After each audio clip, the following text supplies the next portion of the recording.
कक्षा 12वीं की परीक्षा देने वाले छात्रों के लिए ये 6 अंक सुरक्षित करने का बहुत ही बढ़िया मौका आपको मिल रहा है। इस वीडियो के माध्यम से आपको पत्र लेखन तो पूरा समझ में आ जाएगा और परीक्षा में हिंदी में आप 6 अंक समझ लीजिए अपना फिक्स कर लिए। आज ही आपका जो 6 अंक है समझ लीजिए कि आपका 6 अंक फिक्स हो गया।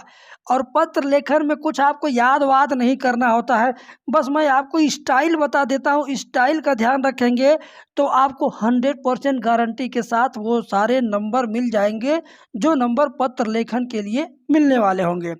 तो इस वीडियो की शुरुआत करने से पहले मैं आपको बता देना चाहता हूँ कि ये कितना इम्पोर्टेंट है। आप देख लीजिए, कोई ऐसा साल बचा नहीं जिस साल में ये पूछा नहीं गया हो। हर साल ये क्वेश्चन पूछा गया। आप ध्यान से देखेंगे यहाँ पर तो आपको मिल जाएगा। देखिए ध्यान से, आराम से देखिए, कोई दिक्कत नहीं है। अपने क्षेत्र में मच्छरों के प्रकोप से डेंगू अथवा मलेरिया फैलने की संभावना का वर्णन करते हुए उचित कार्रवाई के लिए नगर स्वास्थ्य अधिकारी को पत्र लिखे। 2013 में आया, 19 में आया, फिर 12 में भी आया था वही प्रश्न। या करके देखिए, ध्यान दीजिए, या करके आया था वही क्वेश्चन 12 में, 13 में, 14 में।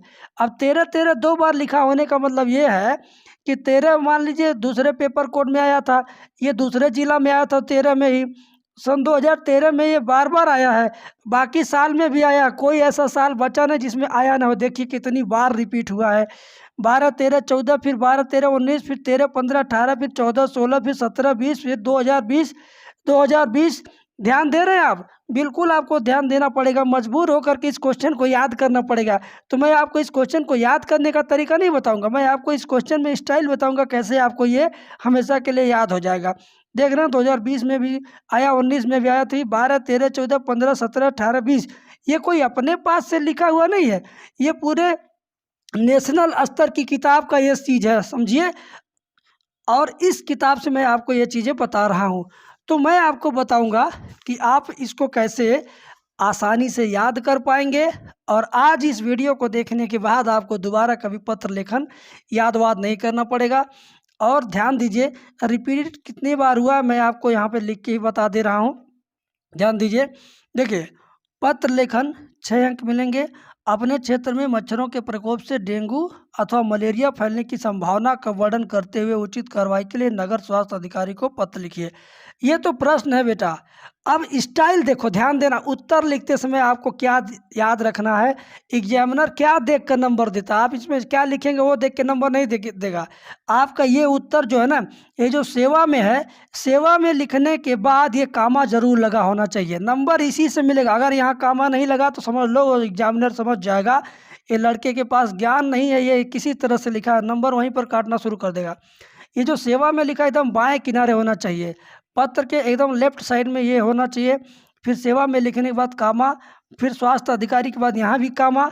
कामा का ध्यान रखेंगे तो नंबर मिलेगा, कामा नहीं रहेगा तो नंबर नहीं मिलेगा, चाहे जितना भी आप कॉपी लिख दो। फिर गोरखपुर नगर निगम गोरखपुर, आपको आप अपने जिस जिले के हैं वो जिले का नाम लिखना। जैसे मान लीजिए कोई मुजफ्फरपुर का तो मुजफ्फरपुर नगर निगम मुजफ्फरपुर, कोई बनारस का है तो बनारस, इलाहाबाद का इलाहाबाद, लखनऊ का लखनऊ, कहीं भी लिख सकता है जहाँ का भी हो वो। फिर उसके बाद थोड़ा सा मोटे हेडिंग में, आपको ये थोड़ा मोटे हेडिंग में एकदम बीचों बीच है ऐसा लिखना है कि ये एक ही लाइन में विषय वाली चीज़ एक ही लाइन में आ जानी चाहिए, 2 लाइन में नहीं। मच्छरों का बढ़ता हुआ प्रकोप, यही है विषय, ठीक है, यही है विषय, मच्छरों का बढ़ता हुआ प्रकोप।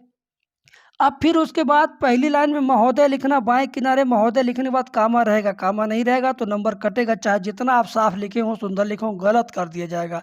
क्योंकि पत्र लेखन में इन्हीं सब चीज़ों का महत्व होता है कि कामा कहाँ लगा है कि नहीं लगा है। अब इसको याद करने का जो तरीका है उस पर आप गौर कीजिए, मैं आपको बताता हूँ। आप केवल सुनेंगे तो आपको याद हो जाएगा, केवल सुन लेने के बाद आपको ये याद हो जाएगा हमेशा के लिए। अब इस पत्र को एक डायलॉग की तरह मैं बोलना चाहूँगा और आप उसी डायलॉग की तरह याद रख लीजिएगा। मेरी बात थोड़ी बहुत याद रहेगी तो वो भी अंदर क्या लिखे इसमें गलती हो जाएगा तो चलेगा, लेकिन कामा वामा नहीं गलती करना चाहिए आपको। अब देखिए, महोदय, मैं आपका ध्यान बढ़ते हुए मच्छरों के प्रकोप की ओर आकर्षित करना चाहता हूं। मैं सुभाष नगर क्षेत्र का निवासी हूं। पूरे सुभाष नगर क्षेत्र में आजकल मच्छरों का भयंकर आतंक छाया हुआ है। दिन हो या रात मच्छरों के झुंड सदा मंडराते नजर आ जाते हैं। रात को तो वो सोना दूभर कर देते हैं। मच्छरों के कारण घर घर में मलेरिया फैला हुआ है। प्रायः सभी घरों में कोई न कोई मलेरिया का रोगी मिल जाएगा।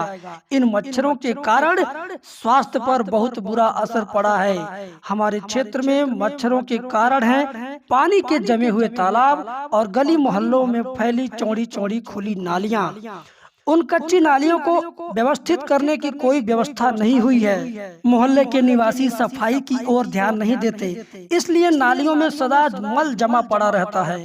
लोग अपने घरों के गंदे जल को बाहर यूं ही बिखरा छोड़ देते हैं, जिससे मार्गों के गड्ढे भर जाते हैं। हमने कई बार निवेदन किया है कि हमारे क्षेत्र के तालाब को भरवा दिया जाए, जिससे मच्छरों का मुख्य अड्डा समाप्त हो जाए, किंतु इस ओर कभी ध्यान नहीं दिया गया। आपको विदित ही होगा कि पिछले 1 महीने से नगर के समस्त सफाई कर्मी हड़ताल पर चल रहे हैं, जिसके कारण गलियों, सड़कों व मोहल्लों के मार्गों पर चतुर्दिक कूड़े करकट का अंबार लगा हुआ है। आपकी ओर से अविलंब कोई ऐसी वैकल्पिक व्यवस्था की जानी चाहिए, जिससे क्षेत्रवासियों द्वारा झेली जा रही नारकीय यातना से कुछ राहत प्राप्त हो सके। इस बार अत्यधिक वर्षा के कारण जगह जगह जल का जमाव हो गया है। सभी जगह कीचड़, मल और बदबूदार जल भरा हुआ है। अतः मैं पुनः सुभाष नगर के निवासियों की ओर से आपसे अनुरोध करता हूं कि मच्छरों को समाप्त करने के लिए सार्वजनिक रूप से क्षेत्र में मच्छर नाशक दवाइयां छिड़कवाने की व्यवस्था की जाए। मलेरिया से बचने के लिए कुनीन बांटने तथा पूरे क्षेत्र की सफाई के व्यापक प्रबंध किए जाएं। आशा है आप शीघ्र कार्यवाही करेंगे। धन्यवाद सहित दिनांक 19 जुलाई 2020, 2021, 2022 जो आप लिखना चाहें यहाँ लिख सकते हैं।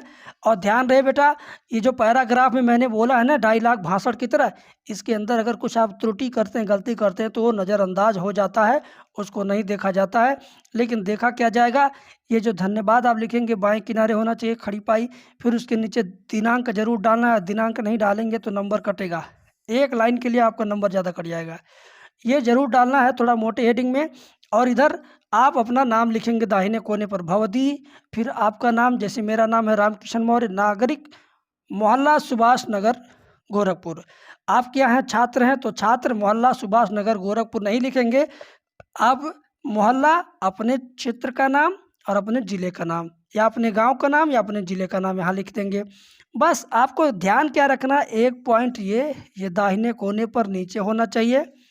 दूसरा पॉइंट ये धन्यवाद सहित दिनांक डालना है। और तीसरा पॉइंट आपको मैं ये बताता हूँ कि तीसरा पॉइंट आपका ये महोदय के बाद कामा होना चाहिए। चौथा पॉइंट आपको ये सब्जेक्ट लिखना है, विषय लिखना है। और पाँचवां पॉइंट में ये चीज़ आपको हर हाल में लिखना ही लिखना है। बस ये 5 पॉइंट आप ध्यान दीजिए, अंदर कुछ भी लिख दीजिए, थोड़ा सा गलत भी चलेगा। तो अगर वीडियो पसंद आई हो तो इसको यार लाइक कीजिए, शेयर कीजिए, दोस्तों को बताइए। Thank you.